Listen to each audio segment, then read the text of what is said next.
Well, hey there again. We're here back on YouTube to talk about this week's children's ministry lesson. It's good to talk to you again, and it's good to see you guys in church whenever you guys can come. I hope that more of you can be able to come soon. We're back open again. We're doing children's church and on Sunday mornings like we used to. We're doing the same activities and the same lessons and the same talks that we always do. And I'm hoping to see more of you coming out and seeing it in person whenever we're doing the children's ministry lesson. But if you can't make it, we understand, and that's why we're going to do it on YouTube for a little while longer. And so today we're going to dive into Daniel chapter 6, and this is going to be our last chapter in Daniel, and I'm sad to see it go because I love the book of Daniel very much. If you remember last week, we learned about Daniel talking to Belshazzar, and Belshazzar was not a very good king and did not learn his lessons as his relative Nebuchadnezzar had learned his lessons.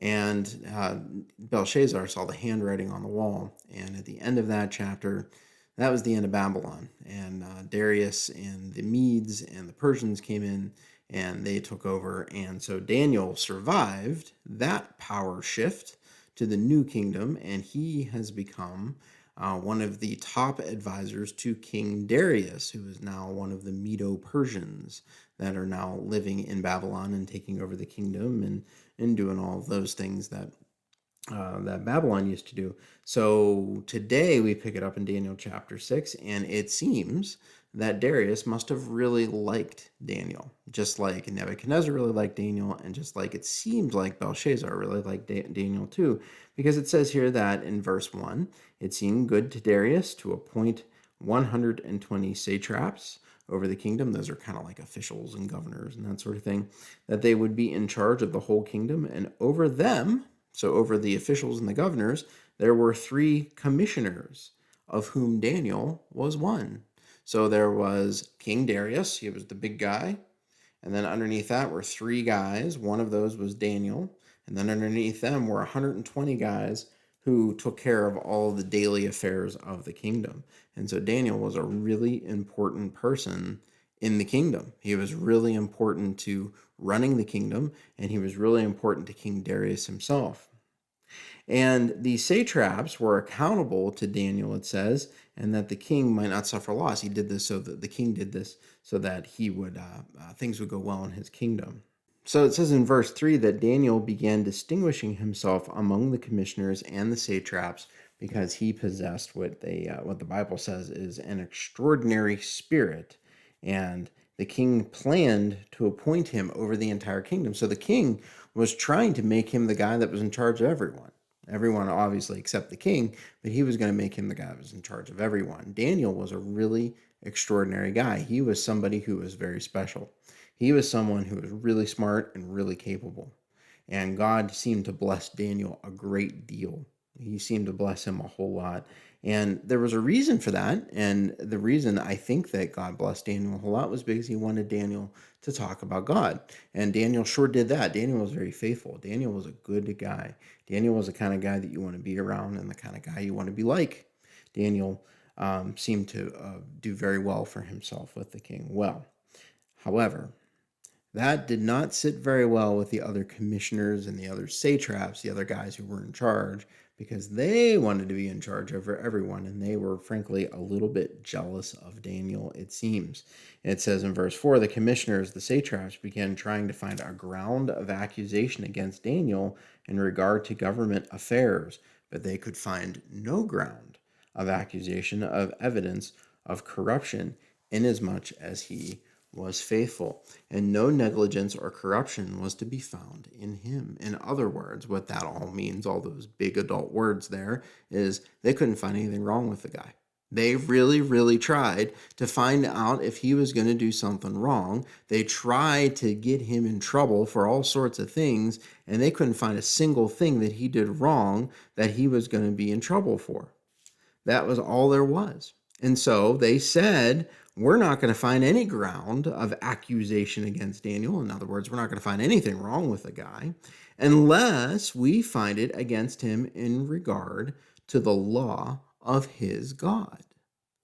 Oh, I see. So what they were saying there is the only only thing that Daniel loves more and will value more and will do better than being in this kingdom is be faithful to his God. And so they said, we know Daniel is not going to compromise. He's not gonna sell short the law of God. He's not gonna stop honoring and worshiping God. We know that for sure. And so if we're gonna trip him up, if we're gonna get him in trouble, it has to be because he was honoring God. In other words, if they made honoring God, illegal, or if they made praying illegal, they know Daniel would break the law. They know Daniel would do the unlawful thing there, and he would pray anyway, which he should do. That's what he should do. Do you know what Daniel reminds me of? Daniel reminds me of First Peter. Now, Peter was one of Jesus's apostles, and Peter was writing his letter of First Peter about 25 years or so after Jesus had died. So this is way long after Daniel, hundreds and hundreds of years after Daniel. But it's interesting that Peter points out that we as Christians should be just like Daniel here. And listen to what he says. This is 1 Peter chapter 2, verse 11. And I'll read verse 11 and some more there. And it says, "Beloved, I urge you as aliens and strangers to abstain from fleshly lusts, which wage war against the soul." And here it is. "Keep your behavior excellent among the Gentiles, so that in the thing in which they slander you as evildoers, they may, because of your good deeds, as they observe them, glorify God in the day of visitation." What does that mean? Well, that means that when the evildoers try to find something wrong with you, they can't.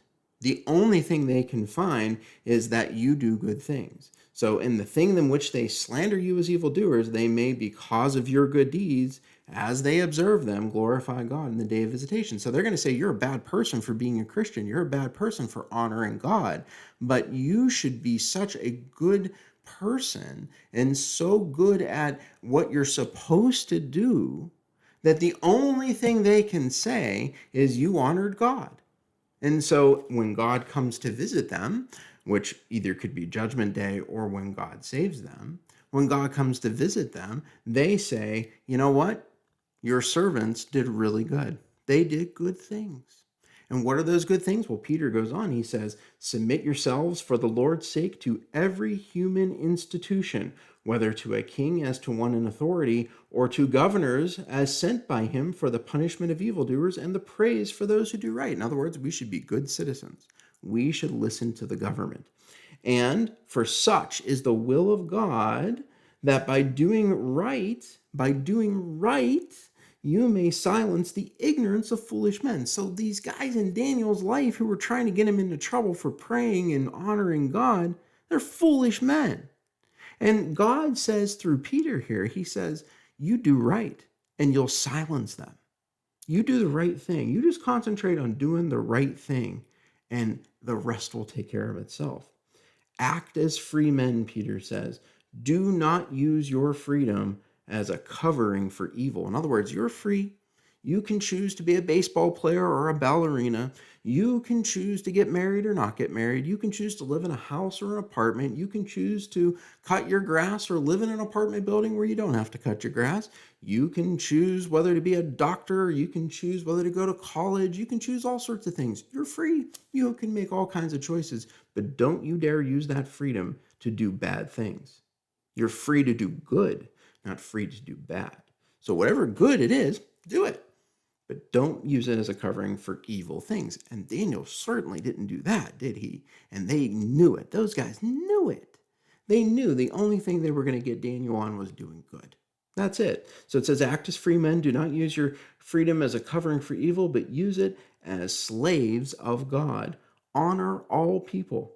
Love the brotherhood. Fear God. And honor the king." That's good advice. It's one of my favorite passages in all the New Testament. I think Peter hits it right on the head, and I think the kind of person he's describing right there in 1 Peter chapter 2 is a guy like Daniel. And God bless guys like that, huh? We should want to be guys like that. Well, they knew they weren't going to catch Daniel in anything bad. He wasn't going to be a bad guy. He wasn't going to try to get away with stuff he shouldn't be doing. He wasn't going to use his freedom as a covering for evil. He wasn't going to try to do things that he ought not do, right? But if they wanted to get him in trouble, they knew that all they had to do was count on him to do the right thing and honor God. And so they made that illegal.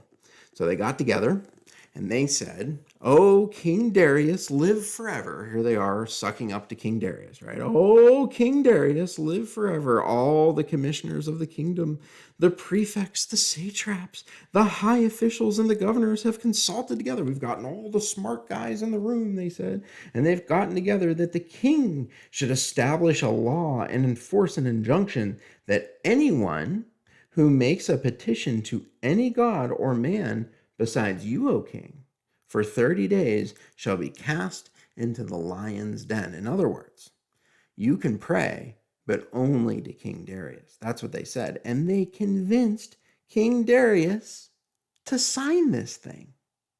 He made that a law. Well, that's a terrible thing. And it seems, by the way, that he really liked Daniel. And he really had confidence in the God of Daniel, or at least he came to have confidence in him. So it says here in verse 10, Daniel, when the document was signed, he entered his house, and in his roof chamber he had windows that opened towards Jerusalem, and he continued kneeling on his knees 3 times a day, praying and giving thanks before his God, as he had done previously. Now, we have to talk about attitude here. Because every single time I hear somebody teach about this, well, not every time, but a lot of the times I hear somebody teach about this, they seem to think Daniel was being defiant. "I'm going to go right up to my roof and I'll throw open my windows and I'll pray. Are you looking at me praying? See, I'm going to pray. I'll show you. I'm going to show you how I'll pray." That's the kind of thing that they think Daniel did. But that's not really what the Bible says. It says that he had done it just as he had done it previously.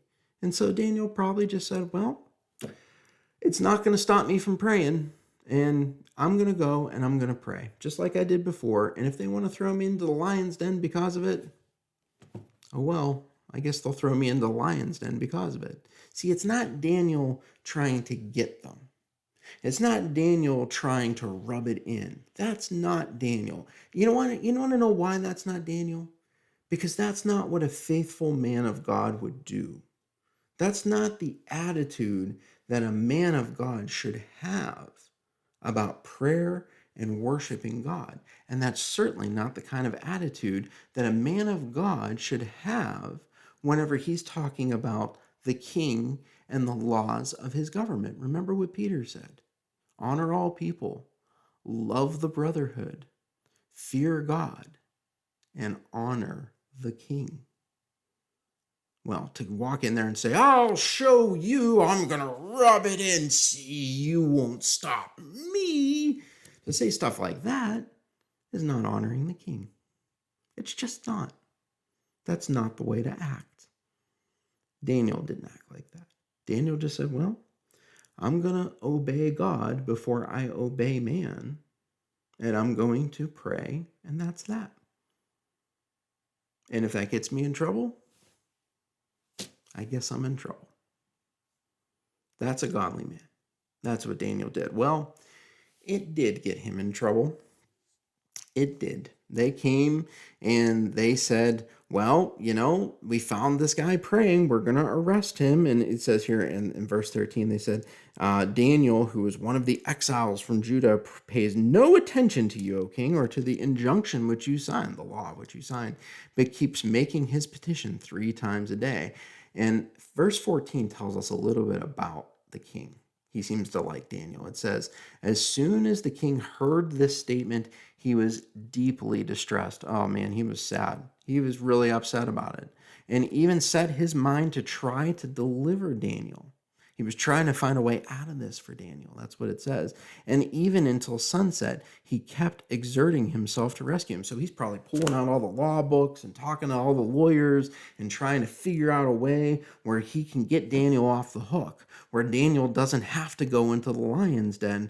But let me tell you something here, and it says it here in verse 15. It says, these men came by agreement to the king, and they said to the king, recognize, O king, that it is a law of the Medes and Persians, at no injunction or statute of the king which he establishes may be changed. And so what that means is, yeah, the king can make whatever law he wants, but once he makes it a law, it's a law. He can't change it, or else he's not going to be the king anymore. And this was, in history, this was well known. This was one of the things that the Medes and the Persians did. They didn't have a real king who told them he could do whatever he wanted like everyone else did, like Nebuchadnezzar or somebody like that, or Sennacherib, remember him? Didn't have that sort of thing. They had more of a guy who was sort of oversaw the government. But as soon as he said, this is the law, that's the law. So they had a rule of law in Medes and Persians. The Medes and the Persians did. And so the king was stuck. That's all he could do. He made the law, Daniel broke the law, and Daniel's going to have to get what the king said he's going to get. And here's the thing. It didn't say that he had to die. The law didn't say that Daniel had to die. The law just said that all he had to do was go into the lion's den. They had to throw him into this pit where they kept these lions. And now, chances are pretty good that if you throw a person into a pit of lions, especially lions that they didn't feed very much so that they would stay hungry, chances are pretty good that that guy's not going to survive. And so it was looking pretty hopeless for Daniel. But remember, the law didn't say that Daniel had to die. It just said he had to be thrown into the lion's den. Well, the king gave the orders, it says in verse 16, and brought in and cast into the lion's den. The king spoke and said to Daniel, your God, whom you constantly serve, will himself deliver you. Listen to that. This is King Darius saying, your God's going to take care of you. I believe that. He's thinking. He's saying, he's going to take care of you. I just kind of know what God's going to do. And so they brought a stone and they laid it over the mouth of the den. The king sealed it up. He probably put his ring on it, so that people would know that it was sealed up and they shouldn't go in there. And there was going to be nothing that was going to be changed. They weren't going to open up this pit. It was going to be Daniel inside this pit with a bunch of hungry lions. Now that is scary. That is a scary, scary thing. And, like I said, these lions are pretty hungry, and chances are pretty good that anybody that's in there is going to get eaten. But God can do wonderful things. Wonderful things. So the king went off to his palace. He spent the night fasting. He didn't eat anything. No entertainment was brought to him, so nobody came and danced or sang or anything for him. And his sleep fled from him, so he had a restless night. He had a bad night. Had a bad night. And so then the king gets up right at the break of dawn, it says. And at the break of the day, he went in haste. He ran to the lion's den. So he wants to find out, did God deliver him? Did God deliver him?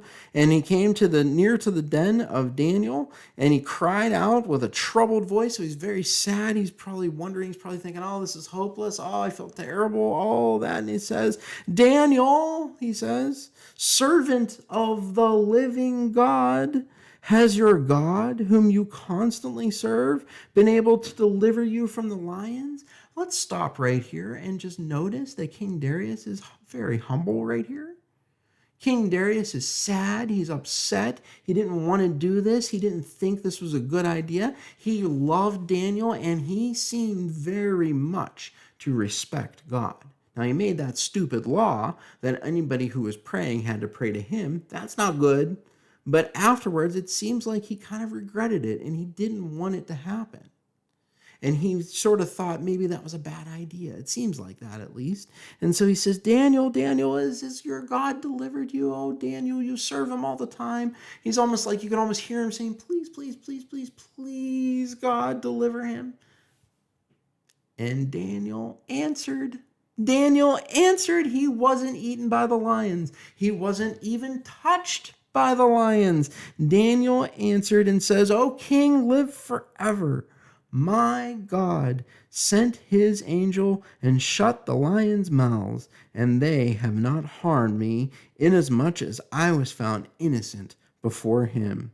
And also toward you, O king, I have committed no crime. God protected Daniel. God protected Daniel. Isn't that great? Isn't that awesome? Isn't that amazing?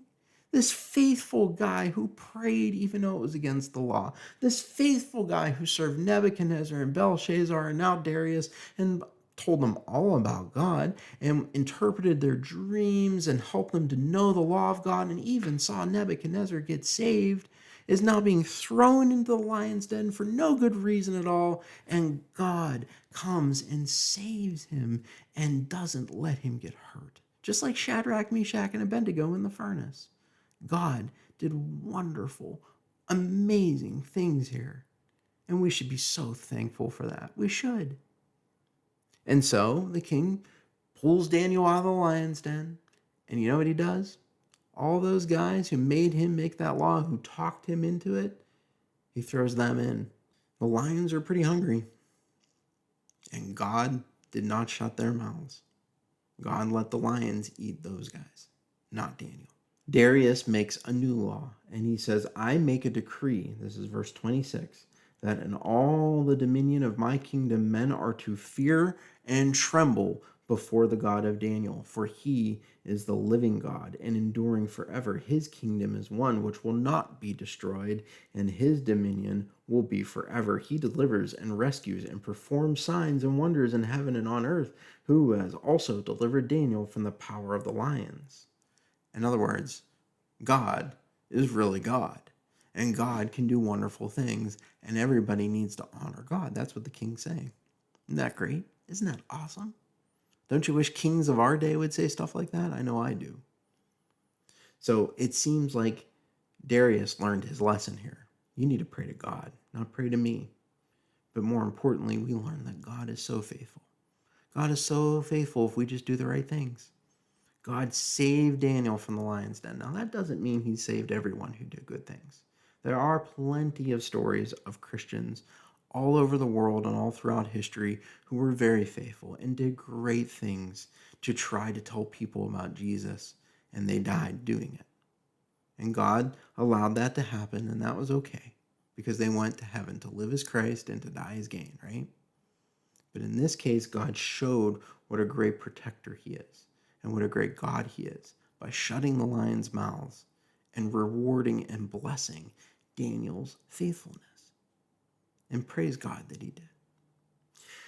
Well, that's going to be it for the book of Daniel. I love this book so much. I love it so much. It's my favorite Old Testament book. And I guess we're going to have to move on. I'm a little sad about it. But we'll move on. We're going to move on to Ezra and Nehemiah. And we'll do that next week. We're going to start in on those books next week. And before you know it, we're going to be in the New Testament talking about Jesus again. And I'm very excited about that. Well, I hope if you have any questions that you'll reach out to us and you'll email me or send me a text message or call me on the telephone or your own video, which would be super cool. And I can answer your question on YouTube. I hope that's what we'll be able to do. But if not, I really hope to see you in church next Sunday. It would be great to talk about Daniel with you and Ezra and Nehemiah and all the wonderful things that God teaches us in the Bible. We'll be able to gather together on Sunday morning for our regular children's church, and we'll be happy to see you there. All right, everyone. Have a good week. Bye-bye.